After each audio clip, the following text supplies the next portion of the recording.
Muy buenas tardes a todos y bienvenidos a este canal que aprende francés en 5 minutos. Vamos a ver, en primer lugar, un vídeo sin subtítulos en francés.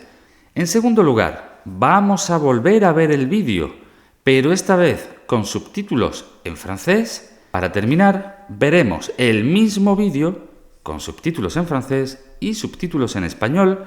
Una vez que hayáis terminado de ver los 3 vídeos, os aconsejo que vayáis al principio y veáis el primer vídeo. Así que mucho ánimo y suscribiros si no lo habéis hecho para recibir nuevos vídeos.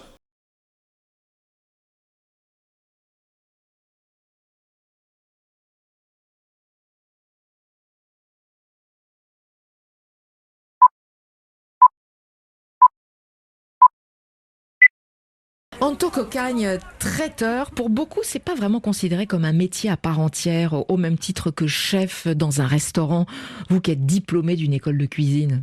Ah si, c'est vraiment un métier à part entière. D'ailleurs, moi, j'ai fait non seulement une formation pour être cuisinière, mais aussi une formation bien spécifique pour être traiteur. Parce que c'est pas la même chose. Un cuisinier restaurateur, il cuisine sur un endroit bien précis, donc dans son restaurant, et il produit avant de vendre. C'est-à-dire qu'il va cuisiner et après seulement il attend les clients pour vendre. Alors que le traiteur, d'une manière générale, lui, il vend avant de produire. C'est-à-dire que le client, à la commande. Exactement, il travaille à la commande et ce qui est très intéressant parce qu'il y a moins de pertes puisqu'il ne produit que ce qu'on lui a demandé. En plus, il peut s'adapter aux contraintes alimentaires, aux exigences du client. Donc, c'est ce qui fait que c'est intéressant aussi comme métier. C'est pour ça que vous avez voulu devenir traiteur à domicile? Non, en fait, je suis devenue traiteur à domicile parce que j'avais pas les moyens à l'époque de pouvoir avoir un restaurant. Ouais. Et je me suis dit comment continuer à faire de la cuisine sans avoir de restaurant. Ouais. Et vous n'aviez pas envie d'être salarié dans un restaurant comme chef? Non, du tout. Et je me suis dit, le meilleur moyen, c'est si les gens ne peuvent pas venir chez moi, je vais aller chez eux. Ouais. Et c'est comme ça que j'ai commencé à être chef à domicile.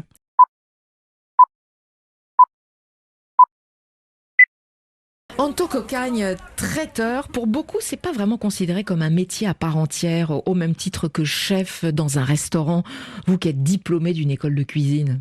Ah si, c'est vraiment un métier à part entière. D'ailleurs, moi, j'ai fait non seulement une formation pour être cuisinière, mais aussi une formation bien spécifique pour être traiteur. Parce que c'est pas la même chose.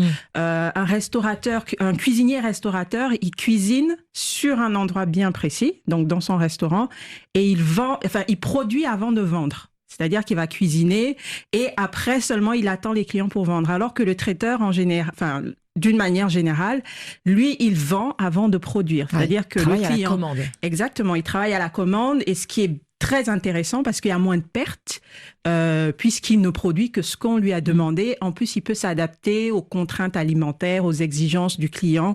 Donc, c'est ce qui fait que c'est intéressant aussi comme métier. C'est pour ça que vous avez voulu devenir traiteur à domicile?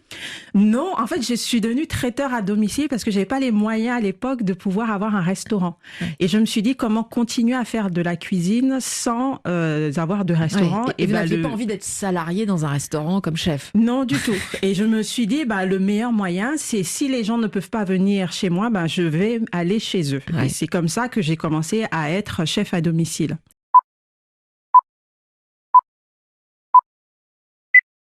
Anto Cocagne, traiteur, pour beaucoup, c'est pas vraiment considéré comme un métier à part entière, au même titre que chef dans un restaurant, vous qui êtes diplômé d'une école de cuisine.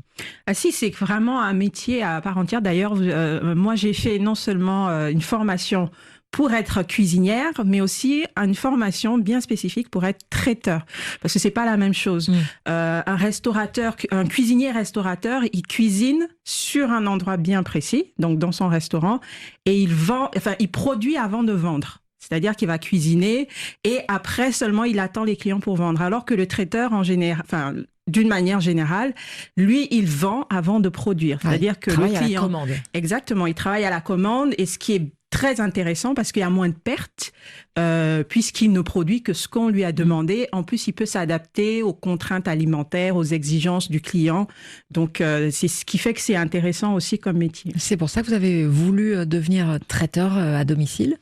Non, en fait, je suis devenue traiteur à domicile parce que j'avais pas les moyens à l'époque de pouvoir avoir un restaurant. Ouais. Et je me suis dit comment continuer à faire de la cuisine sans avoir de restaurant. Ouais. Et vous n'aviez le... pas envie d'être salarié dans un restaurant comme chef? Non, du tout. Et je me suis dit, le meilleur moyen, c'est si les gens ne peuvent pas venir chez moi, je vais aller chez eux. Ouais. Et c'est comme ça que j'ai commencé à être chef à domicile.